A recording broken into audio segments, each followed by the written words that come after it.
Sir ನಮಸ್ಕಾರ. ನಮಸ್ತೆ. ಇವತ್ತು ವಿಶ್ವ ಆಹಾರ ಸುರಕ್ಷತಾ ದಿನಾಚರಣೆ ಇದೆ. ಹೌದು.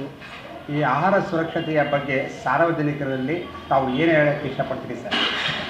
ನಮಸ್ಕಾರ ಪ್ರಿಯ ವೀಕ್ಷಕರೇ. ಇವತ್ತು ಜೂನ್ 7 ವಿಶ್ವ ಆಹಾರ ಸುರಕ್ಷತಾ ದಿನ ಅಂತೇಳಿ ಆಚರಣೆ ಮಾಡ್ತಾ ಇದ್ದಾರೆ.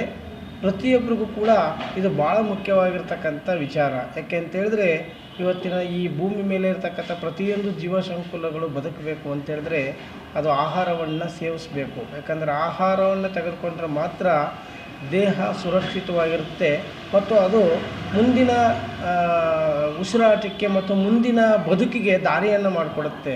ಆದರೆ ನಾವೇನು ಮಾಡ್ಕೋತಾ ಇದ್ದೀವಿ ಅಂತೇಳಿದ್ರೆ ಬದುಕಿನ ದುರಾಸೆಗಾಗಿ ಅಥವಾ ಇನ್ಯಾವುದೋ ಬದಲಾದಂಥ ತಂತ್ರಜ್ಞಾನ ವ್ಯವಸ್ಥೆಗಳಿಂದಾಡಿ ಇವತ್ತು ನಾವು ಸೇವಿಸುವಂಥ ಆಹಾರದ ಬಗ್ಗೆ ನಮಗೆ ಕಾಳಜಿ ಇಲ್ಲ.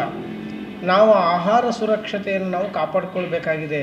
ಯಾಕೆ ಅಂತೇಳಿದ್ರೆ ಇವತ್ತು ಪ್ರತಿಯೊಂದು ಆಹಾರದಲ್ಲೂ ಕೂಡ ಇವತ್ತು ಕಲುಷಿತವಾಗಿರ್ತಕ್ಕಂಥ ಮತ್ತು ವಿಷಕಾರಕ ಹಾನಿಕಾರಕವಾಗಿರ್ತಕ್ಕಂಥ ಔಷಧಿಗಳನ್ನು ಮತ್ತು ರಾಸಾಯನಿಕ ವಸ್ತುಗಳನ್ನ ಸಿಂಪಡಿಸುವ ಮೂಲಕ ಇವತ್ತು ಎಲ್ಲ ಆಹಾರದಲ್ಲೂ ಕೂಡ ಕಲಬೆರಕೆಯನ್ನು ಮಾಡುವ ಮೂಲಕ ಇವತ್ತು ಮನುಷ್ಯರ ಆರೋಗ್ಯದ ಮೇಲೆ ದೊಡ್ಡ ದುಷ್ಪರಿಣಾಮ ಬೀರುವಂಥ ಒಂದು ವಾತಾವರಣ ಸೃಷ್ಟಿಯಾಗಿದೆ. ಇವತ್ತು ಯಾವ ಆಹಾರವನ್ನು ತೆಗೆದುಕೊಳ್ಳಿ ಅಷ್ಟು ಪೌಷ್ಟಿಕತೆಯನ್ನು ಕೊಡೋದಿಲ್ಲ. ಎಲ್ಲವೂ ಕೂಡ ಒಂದು ಅಪೌಷ್ಟಿಕ ಆಹಾರವನ್ನು ಇವತ್ತು ನೀಡುವ ಮೂಲಕ ಜನರು, ಮಾರಾಟಗಾರರು ಒಂದು ಲಾಭದ ಆಸೆಗಾಗಿ ಇವತ್ತು ಯಾವ ಆಹಾರವನ್ನು ಸೇವನೆ ಮಾಡಲಿ ಪ್ರಕೃತಿ ದತ್ತವಾಗಿ ನಿರ್ಮಾಣವಾಗಿರ್ತಕ್ಕಂಥ ಹಣ್ಣು ಹಂಪಲುಗಳನ್ನ ಹೊರತುಪಡಿಸಿ ಮನುಷ್ಯರೇ ತಯಾರು ಮಾಡುವಂಥ ಪ್ರತಿಯೊಂದು ಆಹಾರದಲ್ಲೂ ಕೂಡ ಇವತ್ತು ಕಲಬೆರಕೆಯನ್ನು ಕಾಣ್ತಾ ಇದ್ದೀವಿ. ಇವತ್ತು ಆ ಕಲಬೆರಕೆಯಿಂದಾಡಿ ಇವತ್ತು ಮನುಷ್ಯರು ಅಲ್ಪ ಆಯಸ್ಸಿಗೆ ಬಂದು ಇಳಿದುಬಿಟ್ಟಿದ್ದಾರೆ. ಇವತ್ತು 100-110 ವರ್ಷಗಳ ಕಾಲ ಬದುಕಬೇಕಾಗಿರ್ತಕ್ಕಂಥ ಮನುಷ್ಯರು ಇವತ್ತು 40-50 ವರ್ಷಕ್ಕೆ ಇವತ್ತು ಅಂತ್ಯವನ್ನು ಕಾಣುವಂಥ, ಸಾವು ತಂದುಕೊಳ್ಳುವಂಥ ಒಂದು ವಾತಾವರಣ ಇವತ್ತು ಸೃಷ್ಟಿಯಾಗಿದೆ. ಅದಕ್ಕೆ ಕಾರಣ ಏನು ಅಂತ ಹೇಳಿದ್ರೆ ನಾವು ಬದಲಾದಂಥ ಆಹಾರ ಪದ್ಧತಿ. ನಾವು ರಸ್ತೆಯಲ್ಲಿ ಬಾರ್ತಾ ಇರ್ತಕ್ಕಂಥ ರಾಸಾಯನಿಕ ಮಿಶ್ರಿತ ಆಹಾರವನ್ನು ಏನು ಮಾಡ್ತೀವಿ, ರುಚಿಯ ಆಸೆಗೆ ಅದನ್ನು ನಾವು ಸೇವನೆ ಮಾಡ್ತೀವಿ. ಅದು ನಮ್ಮ ಆರೋಗ್ಯದ ಮೇಲೆ ಏನು ಪರಿಣಾಮ ಬೀರುತ್ತೆ ಅನ್ನೋದ್ರ ಬಗ್ಗೆ ಅರಿವಿಲ್ಲ.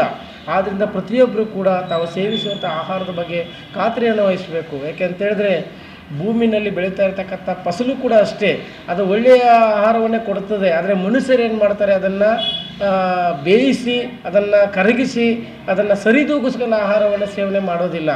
ಹಲವಾರು ರಾಸಾಯನಿಕ ಮಿಶ್ರಿತ, ಔಷಧಿ ಮಿಶ್ರಿತ ವಸ್ತುಗಳನ್ನು ಸಿಂಪಡಿಸಿ ರುಚಿ ಆಸೆಗಾಗಿ ಮತ್ತು ಎಲ್ಲರನ್ನೂ ಕೇಂದ್ರೀಕರಿಸುವ ಆಸೆಗಾಗಿ, ಎಲ್ಲರನ್ನೂ ಈ ಕಡೆ ಬರಮಾಡಿಕೊಳ್ಳುವಂಥ ಆಸೆಗಾಗಿ ವ್ಯವಹಾರಗಾರರು ಏನು ಮಾಡ್ತಾ ಇದ್ದಾರೆ ಅಂತ ಹೇಳಿದ್ರೆ ಆಹಾರಕ್ಕೆ ಹಲವಾರು ಕಲುಷಿತವಾಗಿರ್ತಕ್ಕಂಥದ್ದನ್ನು ಬಳಸಿ ಆಹಾರವನ್ನು ತಯಾರು ಮಾಡಿ ಮನುಷ್ಯರಿಗೆ ಇವತ್ತು ಕೊಡ್ತಾ ಇದ್ದಾರೆ. ಇವತ್ತು ಸಾರ್ವಜನಿಕ ಹೋಟೆಲ್ಗಳಲ್ಲಾಗ್ಬೋದು ಅಥವಾ ಗೋಬಿ ಮಂಚೂರಿ ಆಗಿರ್ಬೋದು ಅಥವಾ ಪಾನಿಪುರಿ ಸೆಂಟರ್ಗಳಾಗಿರ್ಬೋದು ಅಥವಾ ಸಿಹಿಯ ಬೇಕರಿಗಳಾಗಿರ್ಬೋದು, ಅಲ್ಲೆಲ್ಲ ಮಾಡ್ತಾ ಇರ್ತಕ್ಕಂಥ ಆಹಾರ ಇದೆಯಲ್ಲ, ಅದು ಮನುಷ್ಯ ಸೇವನೆ ಮಾಡೋದು ಅದೇನು ಅಷ್ಟು ಸ್ಪಷ್ಟವಾಗಿ ಒಂದು ಒಳ್ಳೆಯ ರೀತಿಯ ಆರೋಗ್ಯಕರವಾಗಿರ್ತಕ್ಕಂಥ ಆಹಾರವಾಗಿರೋದಿಲ್ಲ. ಅವರು ರುಚಿಗಾಗಿ ಮನುಷ್ಯರು ಅದು ಆ ಕಡೆಗೆ ಅಟ್ರಾಕ್ಷನ್ ಆಗಿ ಬರಲಿ ಅನ್ನೋ ಉದ್ದೇಶಕ್ಕಾಗಿ ಅವರು ಅದಕ್ಕೆ ಏನು ಮಾಡಿರ್ತಾರೆ, ಬಣ್ಣವನ್ನು ಬೆರೆಸ್ತಾರೆ.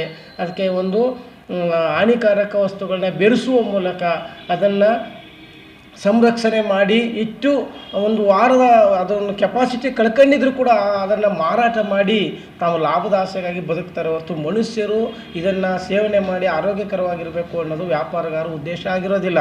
ಆದ್ದರಿಂದ ತೆಗೆದುಕೊಳ್ಳುವಂಥ ಗ್ರಾಹಕರು ಅಥವಾ ಸಾರ್ವಜನಿಕರು ಪ್ರತಿಯೊಬ್ಬರು ನೀವು ಯೋಚನೆ ಮಾಡಬೇಕು. ಏಕೆಂದರೆ ಆಹಾರ ಎನ್ನುವುದು ನಿಮ್ಮ ಆರೋಗ್ಯಕ್ಕೆ, ನಿಮ್ಮ ಬದುಕಿಗೆ ಬೇಕಾಗಿರ್ತಕ್ಕಂಥ ಬಲು ಮುಖ್ಯವಾಗಿರ್ತಕ್ಕಂಥ ವಸ್ತು.